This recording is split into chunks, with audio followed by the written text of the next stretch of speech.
bench, and he's at the scorer's table now to check in at the next dead ball.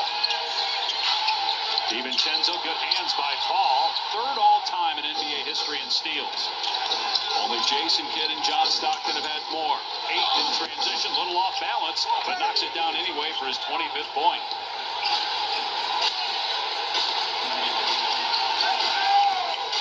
Ayton on the year, averaging 18.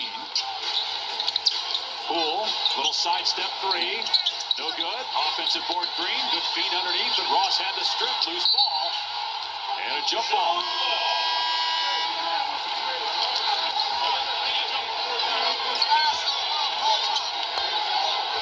Booker back on the floor.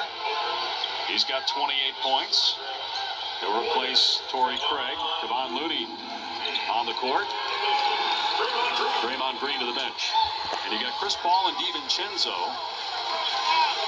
Well, I'm really jumping up. Yeah, and I'm really curious right now. They've been doing so much box and one, but every time they've done a box and one is when Chris Paul was out of the game, they run it against Devin Booker. So they can't run the same type of defense that's been effective. As we get a second jump ball, so this is where the defense that was working against Devin Booker, it slowed him down because he got going there in the third. They went to that just to switch it up. Now let's see if they can run a similar defense with Chris Paul there. Well, those were two. I don't know if they were the ball as the three goes, but they were 4 jump balls. The lead them back down to 14. The Warriors have found their offense again.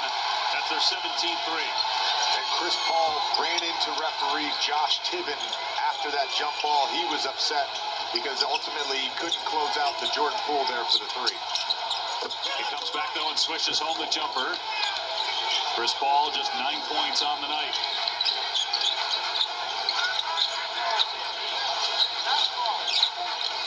Certainly Paul's role changes without Kevin Durant as Looney misses, but there's JaMychal Green getting the offensive rebound. DiVincenzo on the three. There's Ross from outside. And the Suns just 4 for 19 from three-point range. 1 for 8 in the second half from three. Here's Green, who had 18 points in the win over Milwaukee on Saturday. Deep one for Poole, and way off, rebound Paul.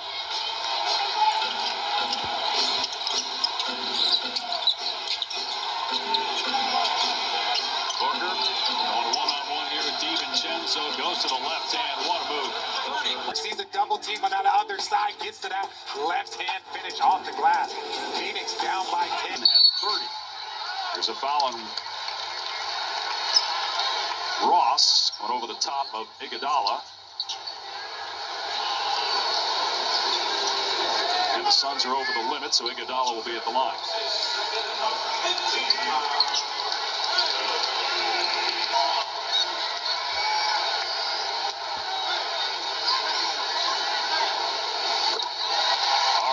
Wednesday doubleheader starts with the Cavaliers and Philadelphia at 7:30 Eastern. Boston lost tonight, so if you look at that loss column, Boston. Iguodala missed the second free throw. Rebound DeAndre Ayton. Midway point of the fourth. Phoenix down 11 with possession. Paul in the lane. Ayton couldn't handle the pass.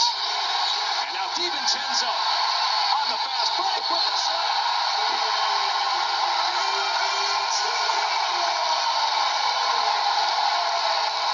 What a year he's had in his first season with the Warriors.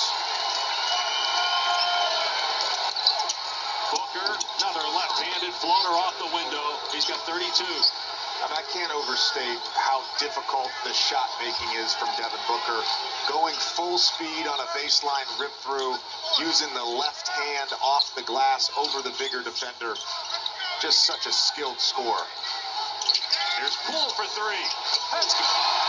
Fourth three-pointer for Poole, and he's got 18 points. He had just 5 at halftime.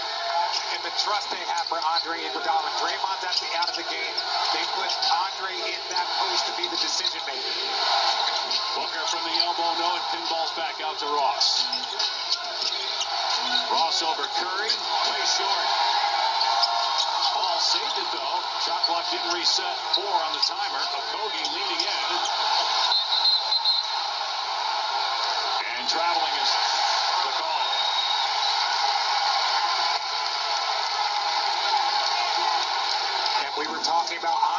Iguodala.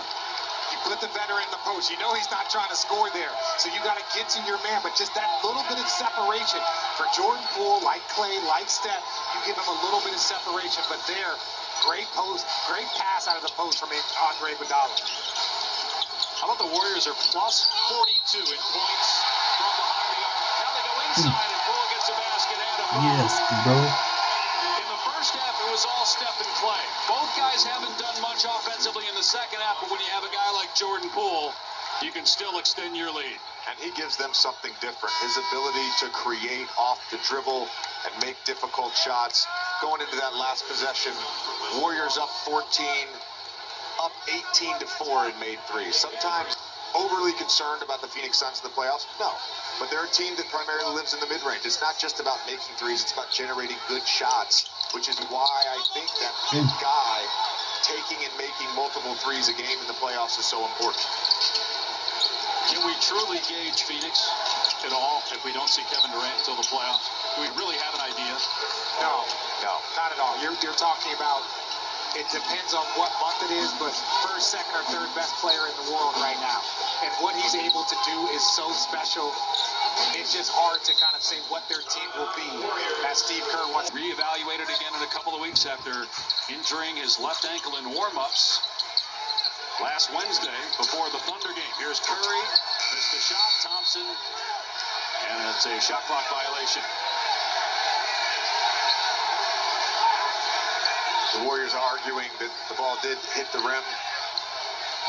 Steve Kerr checking with his bench right now about whether or not to challenge. Well, they have one timeout left, so they're not going to use. All right, it hits the rim, but they didn't want to use the challenge. They only have one timeout left. Ayton in the paint, scores again, 27 points for DeAndre Ayton. Is it too little too late, though, with this 12-point margin, 3.5 to go? Steph Curry, just 5 points here in the second half after 15 in the first half. Thompson only has 5 in the second half after 33 in the first. Looney drives, reverse layup is good with the left hand. And then a steal by Thompson. Warriors looking for the dagger shot here. Up 14, 3-minute mark. They get the takeaway. Now Curry defended by 2 guys. Curry, it somehow got back to him. That's what I'm talking about. Basketball, and I don't know how he made the shot. Timeout, Phoenix. That might do it. The Warriors back up 17. Steph Curry, right place, right time here. As he gets iced down in the pick and roll, makes the pocket pass to Looney. Just constant motion, ball deflected right to him. Knocks it down. Look, they say the better you are, the luckier you are. And just here, right place, right time, like JJ said. But how about that long step to get behind the three-point line? And Steph knows the shots that can put a team to sleep. Yeah. Who is that? Me. You've never heard that term before, JJ? Suns have emptied their bench, by the way. They've got a back-to-back tomorrow night against Milwaukee, so basically conceding here with 17 points, down to, say, 2.5 to go. So starters on the bench.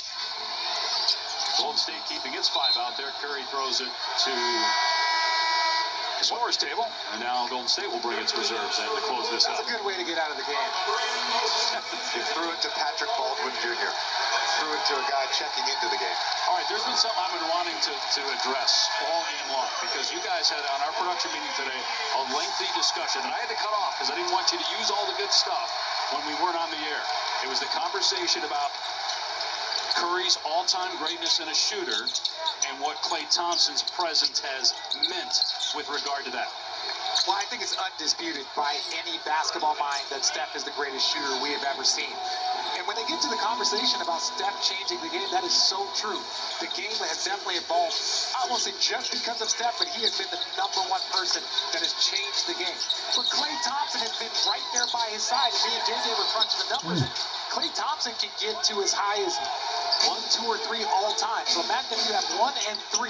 I think collectively and their success together has helped change this game forever. I would also add that Daryl Morey and the Houston Rockets and James Harden, there's a little confrontation here near the Warriors bench between Damian Lee and JaMychal Green. And referee Tom Washington not stepping in here. Monty Williams walked all the way down to midcourt to make sure that that didn't go any further. Finish your point, JJ. Well, I would say that as there's another Damian confrontation. Lee just pushed JaMychal Green in the back of the head. He just pushed his head out of the way. And now JaMychal Green being held back by his teammates and the officials. He just bumped Tom Washington as well. You got to be careful here.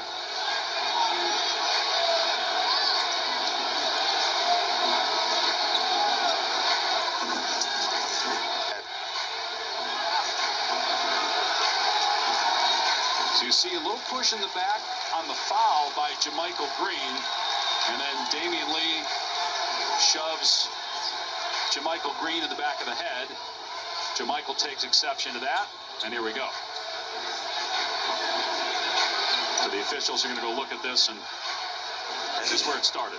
Well, the two of them had met at half court and were face to face, jawing at each other. JaMychal gave him a little shove off. So that had transpired across a couple of possessions prior to Damian Lee taking an issue with the bump on that drive. So while they're sorting this out, I want to go back to that conversation. So here was what I was trying to get at.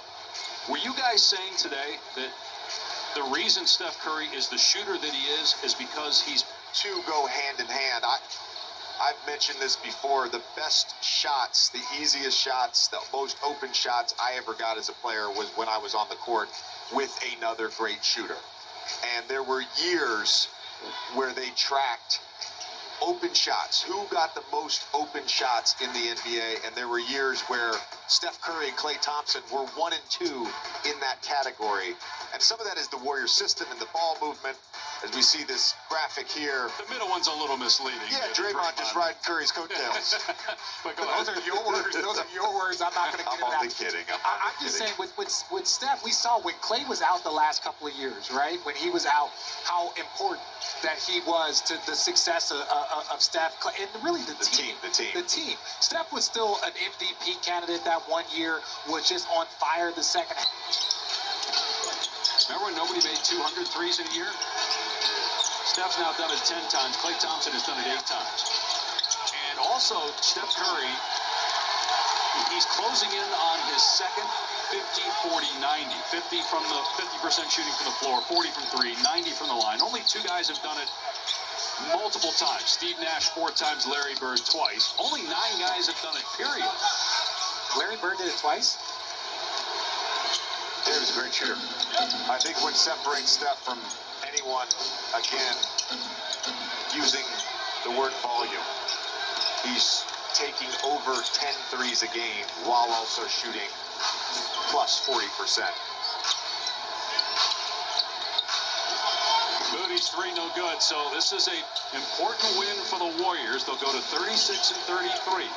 Of their remaining 13 games, 8 are on the road, including the next 5, starting Wednesday in Los Angeles against the Clippers. Meanwhile, Phoenix will fall to 37-31. It almost feels like it'd be really hard for them to have any chance at the 2 or 3 seed. Now you start to wonder about them slipping in the standings because of how the Warriors are playing. The Clippers have won 3 in a row. Phoenix will be just 2 games up on those squads, and they've got to return home to play Milwaukee tomorrow night. Klay Thompson finishes with 38. He had 33 in the first half. Steph Curry with 23. Jordan Poole 20. 15 of those came in the second half. Devin Booker at 32. DeAndre 8.